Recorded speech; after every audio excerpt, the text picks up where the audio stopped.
Shalom Bapak Ibu Saudaraku yang dikasihi oleh Tuhan kita Yesus Kristus. Jumpa kembali di dalam podcast Mutiara hari ini. Sahabat bertumbuh dalam saat teduh yang seperti biasa hadir membawa keresahan dan persoalan di dalam hidup. Kita angkat untuk menjadi renungan yang kiranya membangkitkan kekuatan iman. Bagaimana kabar Bapak Ibu Saudara di kesempatan kali ini? Kami selalu berharap saudara senantiasa dalam keadaan sehat, dilimpahkan berkat, rahmat, dan segala kebaikan oleh Tuhan kita Yesus Kristus dimanapun saudara berada. Mutiara hari ini di kesempatan kali ini memasuki episode yang ke-331 yang kali ini akan mengangkat judul Kesuksesan itu ada proses penderitaannya. Nah, firman Tuhan terambil dari Mazmur 105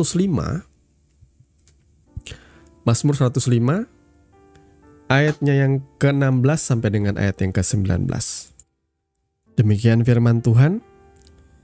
Ketika ia mendatangkan kelaparan ke atas negeri itu dan menghancurkan seluruh persediaan makanan, diutusnyalah seorang mendahului mereka, Yusuf yang dijual menjadi budak. Mereka mengimpit kakinya dengan belenggu, lehernya masuk ke dalam besi, sampai saat firman-Nya sudah genap dan janji Tuhan membenarkannya. Amin. Mari kita berdoa sebelum kita mendengarkan kebenaran firman Tuhan.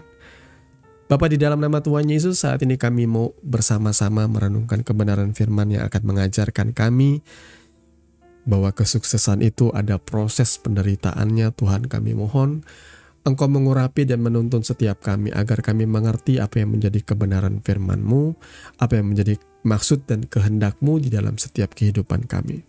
Di dalam nama Tuhan Yesus kami berdoa. Amin.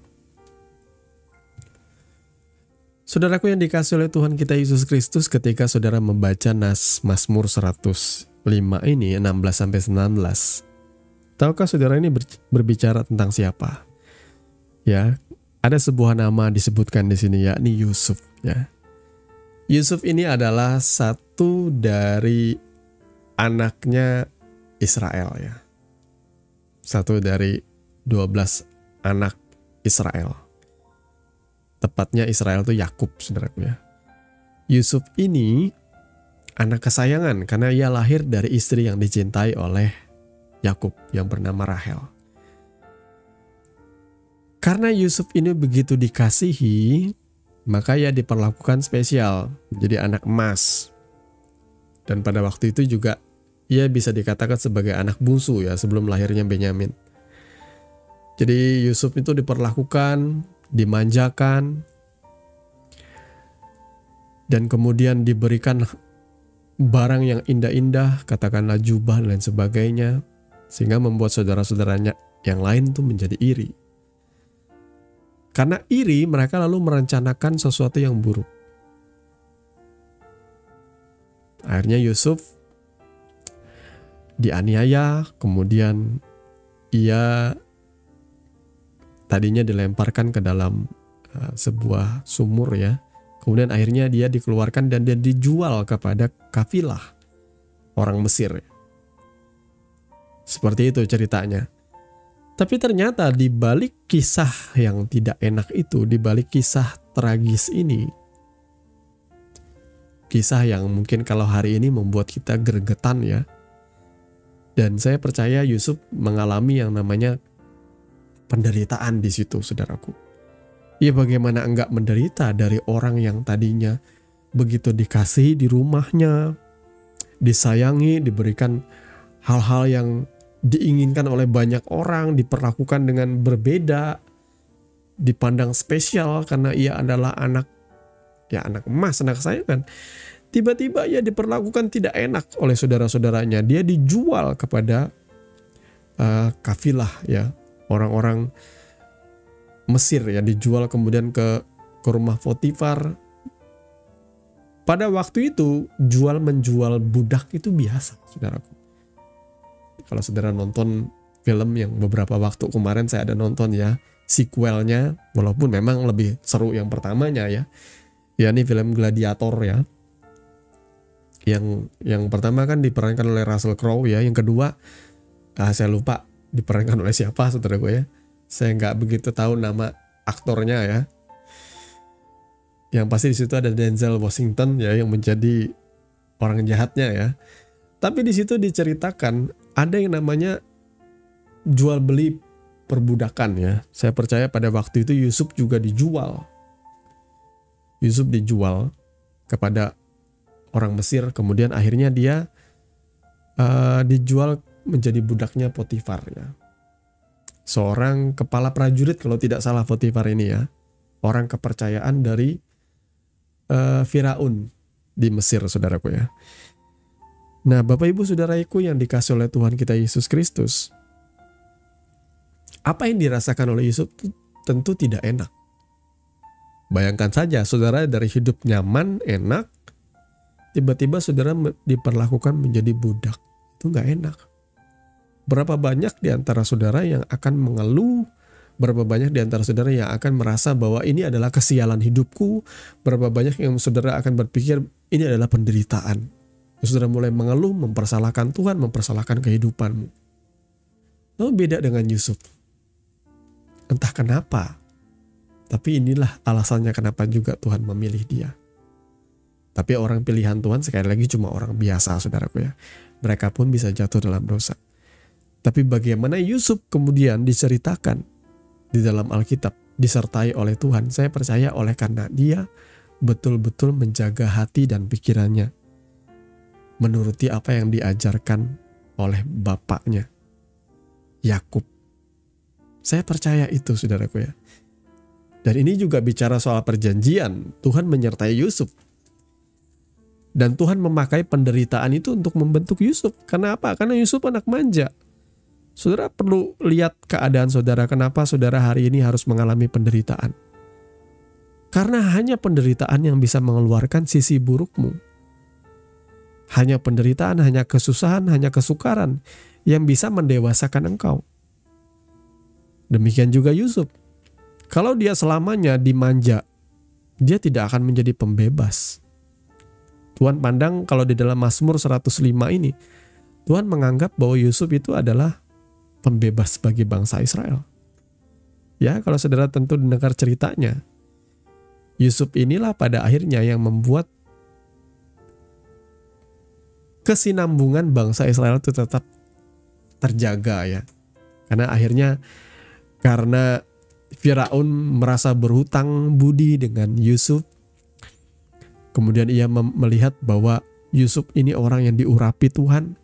Sehingga ia mengangkat Yusuf menjadi tangan kanannya, bisa dibilang Yusuf itu diangkat jadi raja. Istilahnya menjadi perwakilan dari Firaun. Ia memberikan bahkan cincinnya seperti itu, saudaraku ya.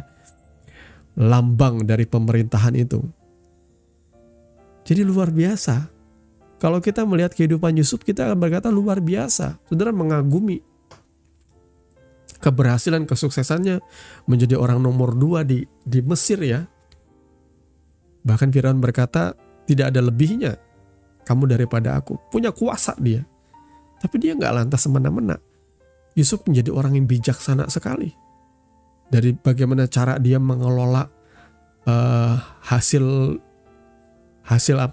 gandum, kemudian menyimpannya di dalam lumbung. Bagaimana ia mengelola 7 tahun kelimpahan itu. Yusuf ini seperti nabi karena ia mendapatkan petunjuk melalui mimpi, saudaraku ya. Penyertaan Tuhan nyata. Saya percaya seperti Yusuf ini juga Tuhan mau mendorong kehidupan kita. Saudara jangan melihat bahwa hidupmu gak adil, kau tidak dilahirkan dari anak orang kaya. Saya pikir Yusuf juga gak adil. Dia orang yang begitu nyaman. Tiba-tiba dia mengalami penderitaan, itu pasti akan menimbulkan culture shock, saudara ya. Dari hidup yang nyaman, ya saudara bayangkan sendirilah. Coba saudara bayangkanlah. Saudara bayangkan aja. Saudara katakanlah saudara hidup dengan standar kehidupan yang begitu mewah. Saudara punya mobil, saudara punya ruangan kamar ber-AC, ruang tamu ber-AC, masuk mobil ber-AC.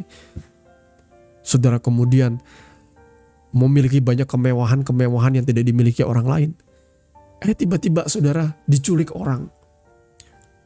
Lalu saudara dijual Dalam kasus human trafficking mungkin. Ini saya mengilustrasikan dengan ilustrasi yang mungkin masuk dalam pikiran saudara di masa yang sekarang. Saudara mengalami yang namanya human trafficking, walaupun jangan ya. Semoga tidak. Semoga saudara tetap aman dimanapun saudara berada. Tetapi ini misalnya, saudara mengalami human trafficking, saudara dijual ke negara lain seperti itu. Saudara bisa bayangkan nggak bagaimana rasanya? Dari kehidupan yang tadinya luar biasa, melimpah, mewah, tiba-tiba saudara menjadi budak, dijual. Budak zaman sekarang ya human trafficking, saudaraku ya. Akhirnya saudara mengalami penderitaan. Nah, keadaan seperti Yusuf ini jauh lebih berat ketimbang saudara yang dari lahir dari keluarga miskin. Saudara sudah terbiasa. Saudara mungkin katakan bahwa papa mamaku pemulung atau orang-orang yang di bawah garis kemiskinan.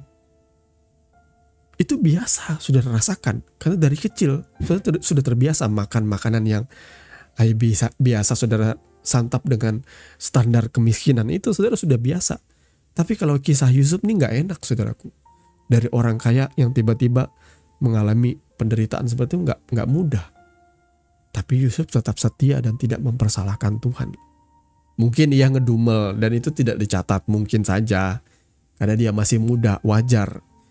Tapi kalau saya melihat kesetiaan Yusuf, bahkan ketika dia digoda oleh istri Potifar, dan dia tetap takut akan Tuhan, di sini saya menyimpulkan, Yusuf ini betul-betul orang yang terdidik dalam kebenaran. Saudara, ya, Yusuf tuh gambaran kita seharusnya orang percaya. Kita harusnya jangan pernah meremehkan kebenaran firman Tuhan. Saudara harus belajar membaca, merenungkan kitab suci itu siang dan malam seperti apa yang dikatakan di dalam Yosua 1. Janganlah engkau lupa untuk memperkatakan kitab suci ini, tetapi renungkanlah itu siang dan malam. Saudara diajar belajar kebenaran, jangan menjauhkan diri dari pertemuan ibadah, supaya saudara diperlengkapi dengan kebenaran firman Tuhan. Nantinya saudara akan mengalami seperti Yusuf, saudara akan mengalami yang namanya penderitaan. Dan memang Tuhan izinkan itu terjadi untuk membentuk, untuk memproses kehidupan saudara. Karena tidak ada kesuksesan tanpa penderitaan. Hari ini tagline setiap orang ialah kerja keras tidak akan mengkhianati hasil, atau hasil tidak akan mengkhianati kerja keras. Entah mana yang benar saya tidak tahu, saudara ya. Kalau saya sih menyimpulkan penderitaan kita di dalam Tuhan ketika kita dibentuk, diproses oleh Tuhan untuk membentuk karakter kita di dalam dunia kerja. Mungkin kita dicurangi, tetapi saudara tetap serahkan itu kepada Tuhan, saudara tetap mengampuni, saudara mulai dibentuk dan value-mu akan naik, value-mu akan bertambah di hadapan Tuhan. Tinggal tunggu waktu saja, Tuhan bisa taruh engkau di tempat yang strategis sama seperti yang menaruh Yusuf menjadi orang nomor 2 di Mesir. Saudara bisa bayangkan dari mana jalurnya seorang budak bisa menjadi orang nomor 2. Bisa dikatakan hampir setara dengan orang nomor 1 di Mesir. Dari mana jalurnya? Saudara hari ini aja, saudara anak orang miskin, saudara mimpi nggak jadi presiden? Ya nggak mungkin. Tetapi itu terjadi pada Yusuf. Tapi saya tidak ingin mengiming-imingi saudara untuk menjadi seperti Yusuf, saudaraku ya. Karena saya tidak ingin saudara mengabaikan profesi yang lain. Saudara jangan terlalu menaruh pengharapan saudara kepada hal yang terlalu tinggi. Begitu rupa saja. Yusuf tidak pernah membayangkan bahwa dia akan menjadi itu. Tetapi ia dengan apapun yang dipercayakan, dia menjadi pelayan, dia betul-betul dengan segenap hati bekerja. Dia ditaruh, dia dimasukkan ke dalam penjara karena difitnah oleh istri Potifar. Dia menjadi kesayangan sipir. Ya, kepala penjara begitu mengasihi dia. Kenapa? Karena dia baik, karena dia bekerja begitu rupa. Ya nggak mungkin ya Yusuf santai-santai, tidur-tiduran lalu dikasihi oleh kepala sipir, itu nggak mungkin. Pasti ini orang-orangnya rajin, bangun pagi, mungkin rajin bersih-bersih dan sebagainya macam, disuruh tidak melawan, tidak perhitungan, tidak lalu berkata, oh itu bukan desk job saya. Tidak seperti itu Yusuf. Dia begitu setia, dia begitu taat. Makanya dia dikasih oleh kepala penjara, kepala sipir penjara. Saudaraku, saudara nggak usah, saya tidak bilang bahwa saudara nggak boleh punya cita-cita tinggi. Boleh saja. Tetapi Alkitab juga berkata, jangan engkau memikirkan hal-hal yang terlalu tinggi. Kerjakan apa yang dipercayakan begitu rupa sekarang. Kalau saudara bekerja dengan baik, Kalau saudara seorang pelajar, belajarlah dengan baik, bertanggung jawablah dengan pelajaranmu. Ya, karena banyak orang tidak diberikan kesempatan untuk bisa belajar atau mengenyam dunia pendidikan. Ya, ini juga menjadi sebuah PR, karena juga saya terus terang ya, dari keluarga kami juga ada orang-orang seperti itu. Mungkin di antara keluarga saudara juga ada. Ya, tiba-tiba saudara dari orang yang tadinya adalah orang yang tidak diperhitungkan, tiba-tiba saudara menjadi orang yang luar biasa dipakai oleh Tuhan. Bagian kita hari ini ialah mengerjakan dengan segenap hati apa yang dipercayakan kepada kita. Sekalipun sekali lagi saudara dicurangi. Tuhan tidak buta, Tuhan tidak tidur. Ia selalu memandang dari sorga kepada setiap kita. Bahkan ia tinggal dalam hidup kita. Ia melihat setiap keputusan-keputusan kita. Ketika kita mau mengampuni, ketika kita mau tidak membalas kejahatan dengan kejahatan, kita tidak membalas kecurangan dengan kecurangan. Di dalam pandangan mata Tuhan, saudara memiliki value yang tinggi. Dan orang yang punya value yang tinggi bisa menjadi orang kepercayaan, bukan? Saudara yang seorang atasan, saudara tentu akan pilih bawahanmu yang saudara tentu baik, bertanggung jawab. Bukan orang yang curang, bukan orang yang malas. Hanya orang yang bisa dipercaya, yang saudara bisa taruh di tempat yang tepat. Ya, tadi saya katakan, ada keluarga, mungkin orang tuanya tidak beruntung. Kemudian akhirnya dia disekolahkan, dikuliahkan oleh saudara yang lain. Tapi alih-alih ya belajar sungguh-sungguh, waktunya hanya dihabiskan buat ya siang ke kafe, malam ke kafe, sampai tengah malam pulang. Tidur, bangun siang, balik lagi ke kafe, kuliah nggak ada. Uang kuliah habis, ngaku belajar, mengaku kuliah, tapi tidak dilakukan. Orang seperti ini sudah menetapkan masa depannya hancur. Saya kasih tahu saudaraku ya, hanya mereka yang mau rela menderita, bersusah payah, yang akan menuai hasilnya.